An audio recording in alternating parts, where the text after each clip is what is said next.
जालिन्दरचर्पटाश्च अडवङ्गकानीकमच्छिन्द्र आच्यः चौरङ्गीरेवाङ्कभर्तहरि संज्ञां भूम्यां बभूव नवनाथसिद्धः जालिन्दरचर्पटाश्च अडवङ्गकानीकमच्छिन्द्र आच्यः चौरङ्गीरेवाङ्कभर्तहरि संज्ञां भूम्यां बभूव नवनाथसिद्धः जालिन्दरचर्पटाश्च अडवङ्गकानीकमच्छिन्द्र आच्यः चौरङ्गीरेवाङ्कभर्तहरि संज्ञां भूम्यां बभूव नवनाथसिद्धः जालिन्दरचर्पटाश्च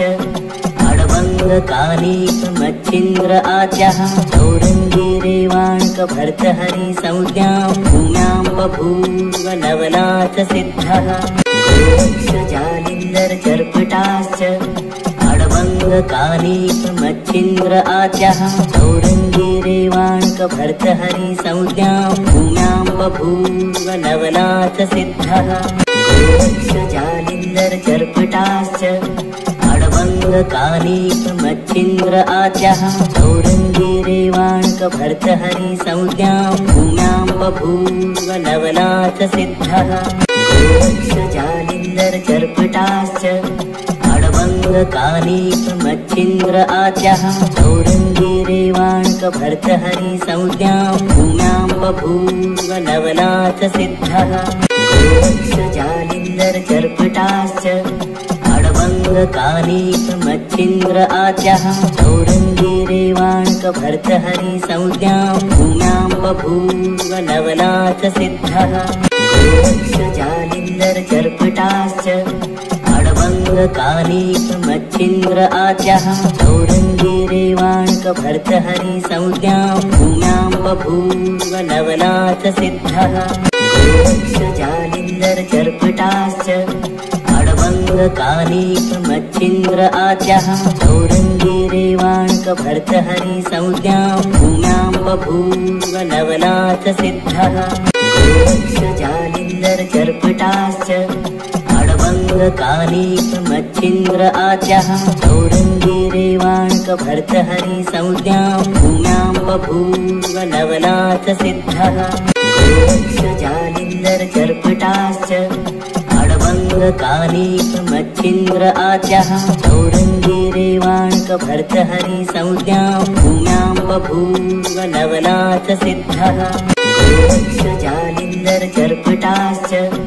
अडवङ्गकानीकमच्छिन्द्र आच्यः चौरङ्गीरेवाङ्कभर्तहरि संज्ञां भूम्यां बभूव नवनाथसिद्धः जालिन्दरचर्पटाश्च अडवङ्गकानीकमच्छिन्द्र आच्यः चौरङ्गीरेवाङ्कभर्तहरि संज्ञां भूम्यां बभूव नवनाथसिद्धः जालिन्दरचर्पटाश्च अडवङ्गकानीकमच्छिन्द्र आच्यः चौरङ्गीरेवाङ्कभर्तहरि संज्ञां भूम्यां बभूव नवनाथसिद्धः जालिन्दरचर्पटाश्च अडवङ्गकानीकमच्छिन्द्र आच्यः चौरङ्गीरेवाङ्कभर्तहरि संज्ञां भूम्यां बभूव नवनाथसिद्धः जालिन्दरचर्पटाश्च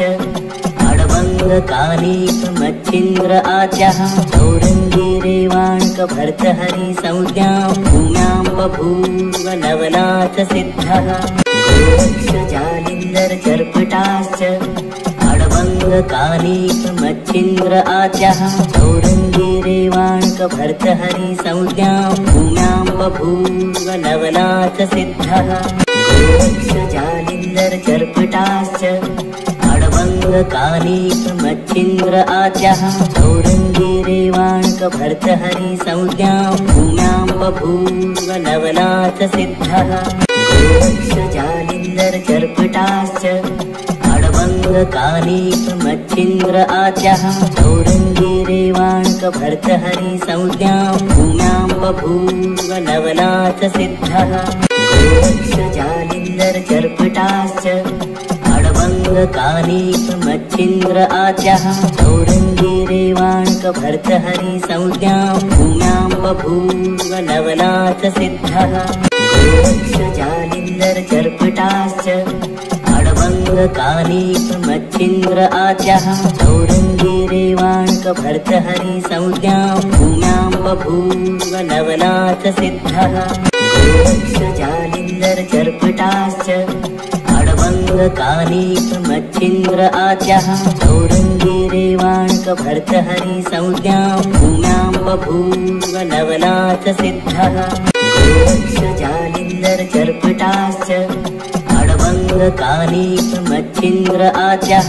औरङ्गीरेवाणकभर्तहरि संज्ञां भूम्यां बभूव नवनाथ सिद्धः जालिन्दरचर्पटाश्च मच्छिन्द्र आद्यः औरङ्गीरेवाणकभर्तहरि संज्ञां भूम्यां बभूव नवनाथ सिद्धः जालिन्दरचर्पटाश्च मच्छिन्द्र आद्यः औरङ्गीरेवाणकभर्तहरि संज्ञां भूम्यां बभूव नवनाथ सिद्धः जालिन्दरचर्पटाश्च मच्छिन्द्र आद्यः औरङ्गीरेवाणकभर्तहरि संज्ञां भूम्यां बभूव नवनाथ सिद्धः जालिन्दरचर्पटाश्च मच्छिन्द्र आद्यः औरङ्गीरेवाणकभर्तहरि संज्ञां भूम्यां बभूव नवनाथ सिद्धः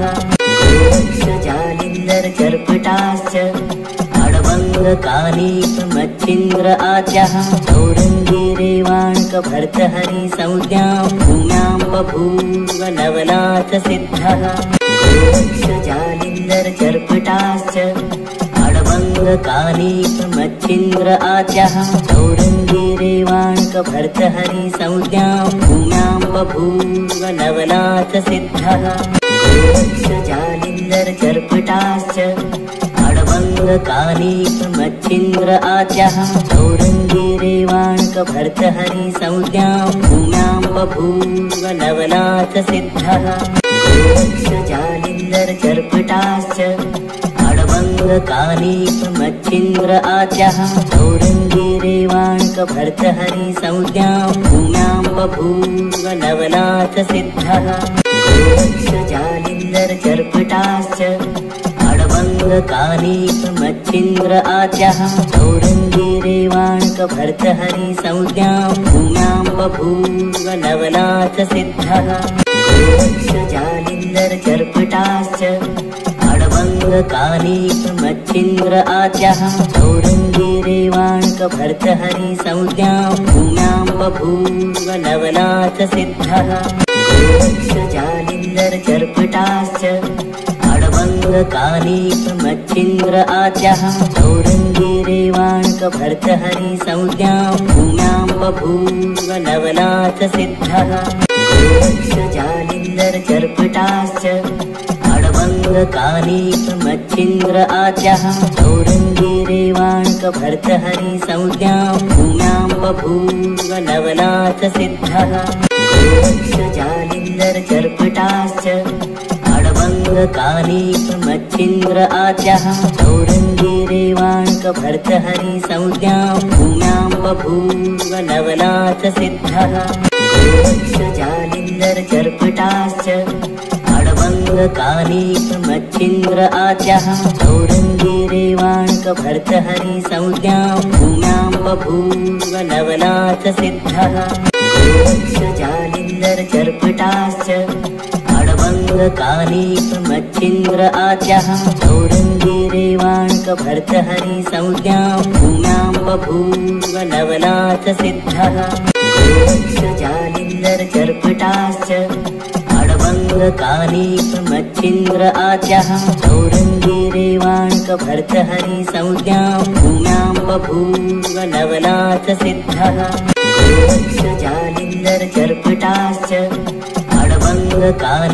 मच्छिन्द्र आद्यः औरङ्गीरेवाणकभर्तहरि संज्ञां भूम्यां बभूव नवनाथ सिद्धः जालिन्दरचर्पटाश्च अडवङ्गकानीपमच्छिन्द्र आद्यः चौरङ्गीरेवाणकभर्तहरिसंज्ञां भूम्यां बभूव नवनाथसिद्धः जालिन्दरचर्पटाश्च अडवङ्गकानीपमच्छिन्द्र आद्यः चौरङ्गीरेवाणकभर्तहरिसंज्ञां भूम्यां बभूव नवनाथसिद्धः जालिन्दरचर्पटाश्च अडवङ्गकानीपमच्छिन्द्र आद्यः चौरङ्गीरेवाणकभर्तहरिसंज्ञां भूम्यां बभूव नवनाथसिद्धः जालिन्दरचर्पटाश्च अडवङ्गकानीपमच्छिन्द्र आद्यः चौरङ्गीरेवाणकभर्तहरिसंज्ञां भूम्यां बभूव नवनाथसिद्धः जालिन्दरचर्पटाश्च अडवङ्गकानीपमच्छिन्द्र आद्यः चौरङ्गीरेवाणकभर्तहरिसंज्ञां भूम्यां बभूव नवनाथसिद्धः जालिन्दरचर्पटाश्च अडवङ्गकानीपमच्छिन्द्र आद्यः चौरङ्गीरेवाणकभर्तहरिसंज्ञां भूम्यां बभूव नवनाथसिद्धः जालिन्दरचर्पटाश्च अडवङ्गकानीपमच्छिन्द्र आद्यः चौरङ्गीरेवाणकभर्तहरिसंज्ञां भूम्यां बभूव नवनाथसिद्धः जालिन्दरचर्पटाश्च अडवङ्गकानीपमच्छिन्द्र आद्यः चौरङ्गीरेवाणकभर्तहरिसंज्ञां भूम्यां बभूव नवनाथसिद्धः जालिन्दरचर्पटाश्च अडवङ्गकानीपमच्छिन्द्र आद्यः चौरङ्गीरेवाणकभर्तहरिसंज्ञां भूम्यां बभूव नवनाथसिद्धः जालिन्दरचर्पटाश्च अडवङ्गकानीपमच्छिन्द्र आद्यः चौरङ्गीरेवाणकभर्तहरिसंज्ञां भूम्यां बभूव नवनाथसिद्धः जालिन्दरचर्पटाश्च अडवङ्गकानीपमच्छिन्द्र आद्यः चौरङ्गीरेवाणकभर्तहरिसंज्ञां भूम्यां बभूव नवनाथसिद्धः जालिन्दरचर्पटाश्च अडवङ्गकानीपमच्छिन्द्र आद्यः चौरङ्गीरेवाणकभर्तहरिसंज्ञां भूम्यां बभूव नवनाथसिद्धः जालिन्दरचर्पटाश्च अडवङ्गकानीपमच्छिन्द्र आद्यः चौरङ्गीरेवाणकभर्तहरिसंज्ञां भूम्यां बभूव नवनाथसिद्धः जालिन्दरचर्पटाश्च अडवङ्गकानीपमच्छिन्द्र आद्यः चौरङ्गीरेवाणकभर्तहरिसंज्ञां भूम्यां बभूव नवनाथसिद्धः जालिन्दरचर्पटाश्च अडवङ्गकानीपमच्छिन्द्र आद्यः चौरङ्गीरेवाणकभर्तहरिसंज्ञां भूम्यां बभूव नवनाथसिद्धः जालिन्दरचर्पटाश्च अडवङ्गकानीपमच्छिन्द्र आद्यः चौरङ्गीरेवाणकभर्तहरिसंज्ञां भूम्यां बभूव नवनाथसिद्धः जालिन्दरचर्पटाश्च अडवङ्गकानीपमच्छिन्द्र आद्यः चौरङ्गीरेवाणकभर्तहरिसंज्ञां भूम्यां बभूव नवनाथसिद्धः जालिन्दरचर्पटाश्च अडवङ्गकानीपमच्छिन्द्र आद्यः चौरङ्गीरेवाणकभर्तहरिसंज्ञां भूम्यां बभूव नवनाथसिद्धः जालिन्दरचर्पटाश्च अडवङ्गकानीपमच्छिन्द्र आद्यः चौरङ्गीरेवाणकभर्तहरिसंज्ञां भूम्यां बभूव नवनाथसिद्धः जालिन्दरचर्पटाश्च अडवङ्गकानीपमच्छिन्द्र आद्यः चौरङ्गीरेवाणकभर्तहरिसंज्ञां भूम्यां बभूव नवनाथसिद्धः जालिन्दरचर्पटाश्च अडवङ्गकानीपमच्छिन्द्र आद्यः चौरङ्गीरेवाणकभर्तहरिसंज्ञां भूम्यां बभूव नवनाथसिद्धः जालिन्दरचर्पटाश्च अडवङ्गकानीपमच्छिन्द्र आद्यः चौरङ्गीरेवाङ्कभर्तहरिसंज्ञां भूम्यां बभूव नवनाथसिद्धः जालिन्दरचर्पटाश्च अडवङ्गकानीपमच्छिन्द्र आद्यः चौरङ्गीरेवाङ्कभर्तहरिसंज्ञां भूम्यां बभूव नवनाथसिद्धः जालिन्दरचर्पटाश्च अडवङ्गकानीपमच्छिन्द्र आद्यः चौरङ्गीरेवाङ्कभर्तहरिसंज्ञां भूम्यां बभूव नवनाथसिद्धः जालिन्दरचर्पटाश्च अडवङ्गकानीपमच्छिन्द्र आद्यः चौरङ्गीरेवाङ्कभर्तहरिसंज्ञां भूम्यां बभूव नवनाथसिद्धः जालिन्दरचर्पटाश्च अडवङ्गकानीपमच्छिन्द्र आद्यः चौरङ्गीरेवाङ्कभर्तहरिसंज्ञां भूम्यां बभूव नवनाथसिद्धः जालिन्दरचर्पटाश्च अडवङ्गकानीपमच्छिन्द्र आद्यः चौरङ्गीरेवाङ्कभर्तहरिसंज्ञां भूम्यां बभूव नवनाथसिद्धः जालिन्दरचर्पटाश्च अडवङ्गकानीपमच्छिन्द्र आद्यः चौरङ्गीरेवाङ्कभर्तहरिसंज्ञां भूम्यां बभूव नवनाथसिद्धः जालिन्दरचर्पटाश्च अडवङ्गकानीपमच्छिन्द्र आद्यः चौरङ्गीरेवाङ्कभर्तहरिसंज्ञां भूम्यां बभूव नवनाथसिद्धः जालिन्दरचर्पटाश्च अडवङ्गकानीपमच्छिन्द्र आद्यः चौरङ्गीरेवाङ्कभर्तहरिसंज्ञां भूम्यां बभूव नवनाथसिद्धः जालिन्दरचर्पटाश्च अडवङ्गकानीपमच्छिन्द्र आद्यः चौरङ्गीरेवाङ्कभर्तहरिसंज्ञां भूम्यां बभूव नवनाथसिद्धः जालिन्दरचर्पटाश्च अडवङ्गकानीपमच्छिन्द्र आद्यः चौरङ्गीरेवाङ्कभर्तहरिसंज्ञां भूम्यां बभूव नवनाथसिद्धः जालिन्दरचर्पटाश्च अडवङ्गकानीपमच्छिन्द्र आद्यः चौरङ्गीरेवाङ्कभर्तहरिसंज्ञां भूम्यां बभूव नवनाथसिद्धः जालिन्दरचर्पटाश्च अडवङ्गकानीपमच्छिन्द्र आद्यः चौरङ्गीरेवाङ्कभर्तहरिसंज्ञां भूम्यां बभूव नवनाथसिद्धः जालिन्दरचर्पटाश्च अडवङ्गकानीपमच्छिन्द्र आद्यः चौरङ्गीरेवाङ्कभर्तहरिसंज्ञां भूम्यां बभूव नवनाथसिद्धः जालिन्दरचर्पटाश्च अडवङ्गकानीपमच्छिन्द्र आद्यः चौरङ्गीरेवाङ्कभर्तहरिसंज्ञां भूम्यां बभूव नवनाथसिद्धः जालिन्दरचर्पटाश्च अडवङ्गकानीपमच्छिन्द्र आद्यः चौरङ्गीरेवाङ्कभर्तहरिसंज्ञां भूम्यां बभूव नवनाथसिद्धः जालिन्दरचर्पटाश्च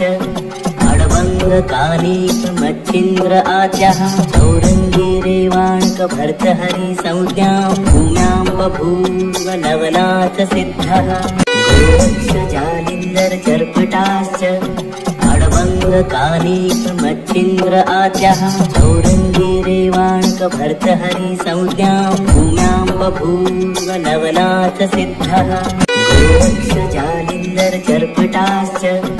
अडवङ्गकानीपमच्छिन्द्र आद्यः चौरङ्गीरेवाङ्कभर्तहरिसंज्ञां भूम्यां बभूव नवनाथसिद्धः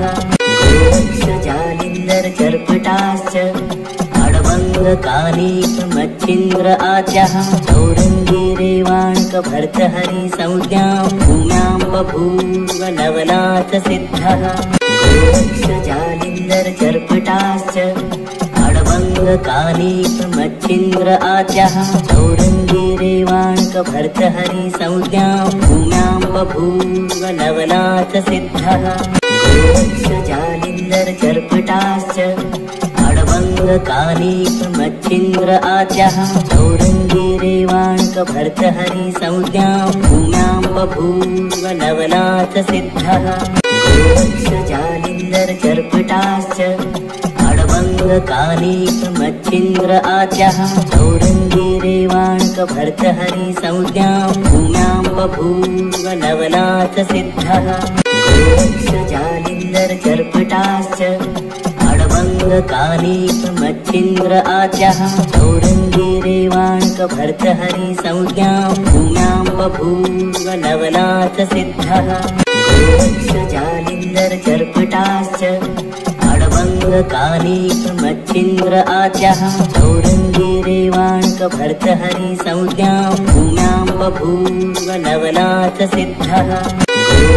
जालिन्दरचर्पटाश्च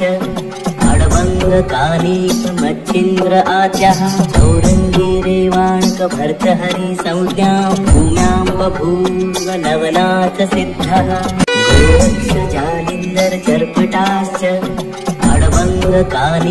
मच्छिन्द्र आद्यः चौरङ्गीरेवाङ्कभर्तहरि संज्ञां भूम्यां बभूव नवनाथ सिद्धः जालिन्दरचर्पटाश्च मच्छिन्द्र आद्यः चौरङ्गीरेवाङ्कभर्तहरि संज्ञां भूम्यां बभूव नवनाथ सिद्धः जालिन्दरचर्पटाश्च मच्छिन्द्र आद्यः चौरङ्गीरेवाङ्कभर्तहरि संज्ञां भूम्यां बभूव नवनाथ सिद्धः जालिन्दरचर्पटाश्च मच्छिन्द्र आद्यः चौरङ्गीरेवाङ्कभर्तहरि संज्ञां भूम्यां बभूव नवनाथ सिद्धः जालिन्दरचर्पटाश्च मच्छिन्द्र आद्यः चौरङ्गीरेवाङ्कभर्तहरि संज्ञां भूम्यां बभूव नवनाथ सिद्धः जालिन्दरचर्पटाश्च मच्छिन्द्र आद्यः चौरङ्गीरेवाङ्कभर्तहरि संज्ञां भूम्यां बभूव नवनाथ सिद्धः जालिन्दरचर्पटाश्च मच्छिन्द्र आद्यः चौरङ्गीरेवाङ्कभर्तहरि संज्ञां भूम्यां बभूव नवनाथ सिद्धः जालिन्दरचर्पटाश्च मच्छिन्द्र आद्यः चौरङ्गीरेवाङ्कभर्तहरि संज्ञां भूम्यां बभूव नवनाथ सिद्धः जालिन्दरचर्पटाश्च मच्छिन्द्र आद्यः चौरङ्गीरेवाङ्कभर्तहरि संज्ञां भूम्यां बभूव नवनाथ सिद्धः जालिन्दरचर्पटाश्च मच्छिन्द्र आद्यः चौरङ्गीरेवाङ्कभर्तहरि संज्ञां भूम्यां बभूव नवनाथ सिद्धः जालिन्दरचर्पटाश्च मच्छिन्द्र आद्यः चौरङ्गीरेवाङ्कभर्तहरि संज्ञां भूम्यां बभूव नवनाथ सिद्धः जालिन्दरचर्पटाश्च मच्छिन्द्र आद्यः चौरङ्गीरेवाङ्कभर्तहरि संज्ञां भूम्यां बभूव नवनाथ सिद्धः जालिन्दरचर्पटाश्च मच्छिन्द्र आद्यः चौरङ्गीरेवाङ्कभर्तहरि संज्ञां भूम्यां बभूव नवनाथ सिद्धः जालिन्दरचर्पटाश्च मच्छिन्द्र आद्यः चौरङ्गीरेवाङ्कभर्तहरि संज्ञां भूम्यां बभूव नवनाथ सिद्धः जालिन्दरचर्पटाश्च मच्छिन्द्र आद्यः चौरङ्गीरेवाङ्कभर्तहरि संज्ञां भूम्यां बभूव नवनाथ सिद्धः मच्छिन्द्र आद्यः चौरङ्गी रेवाङ्कभर्तहरि संज्ञां भूम्यां बभूव नवनाथ सिद्धः जालिन्दरचर्पटाश्च मच्छिन्द्र आद्यः चौरङ्गी रेवाङ्कभर्तहरि संज्ञां भूम्यां बभूव नवनाथ सिद्धः जालिन्दरचर्पटाश्च मच्छिन्द्र आद्यः चौरङ्गी रेवाङ्कभर्तहरि संज्ञां भूम्यां बभूव नवनाथ सिद्धः जालिन्दरचर्पटाश्च मच्छिन्द्र आद्यः चौरङ्गी रेवाङ्कभर्तहरि संज्ञां भूम्यां बभूव नवनाथ सिद्धः जालिन्दरचर्पटाश्च मच्छिन्द्र आद्यः चौरङ्गी रेवाङ्कभर्तहरि संज्ञां भूम्यां बभूव नवनाथ सिद्धः जालिन्दरचर्पटाश्च मच्छिन्द्र आद्यः चौरङ्गी रेवाङ्कभर्तहरि संज्ञां भूम्यां बभूव नवनाथ सिद्धः जालिन्दरचर्पटाश्च मच्छिन्द्र आद्यः चौरङ्गी रेवाङ्कभर्तहरि संज्ञां भूम्यां बभूव नवनाथ सिद्धः जालिन्दरचर्पटाश्च मच्छिन्द्र आद्यः चौरङ्गी रेवाङ्कभर्तहरि संज्ञां भूम्यां बभूव नवनाथ सिद्धः जालिन्दरचर्पटाश्च मच्छिन्द्र आद्यः चौरङ्गी रेवाङ्कभर्तहरि संज्ञां भूम्यां बभूव नवनाथ सिद्धः जालिन्दरचर्पटाश्च मच्छिन्द्र आद्यः चौरङ्गी रेवाङ्कभर्तहरि संज्ञां भूम्यां बभूव नवनाथ सिद्धः जालिन्दरचर्पटाश्च मच्छिन्द्र आद्यः चौरङ्गी रेवाङ्कभर्तहरि संज्ञां भूम्यां बभूव नवनाथ सिद्धः जालिन्दरचर्पटाश्च मच्छिन्द्र आद्यः चौरङ्गी रेवाङ्कभर्तहरि संज्ञां भूम्यां बभूव नवनाथ सिद्धः जालिन्दरचर्पटाश्च मच्छिन्द्र आद्यः चौरङ्गी रेवाङ्कभर्तहरि संज्ञां भूम्यां बभूव नवनाथ सिद्धः।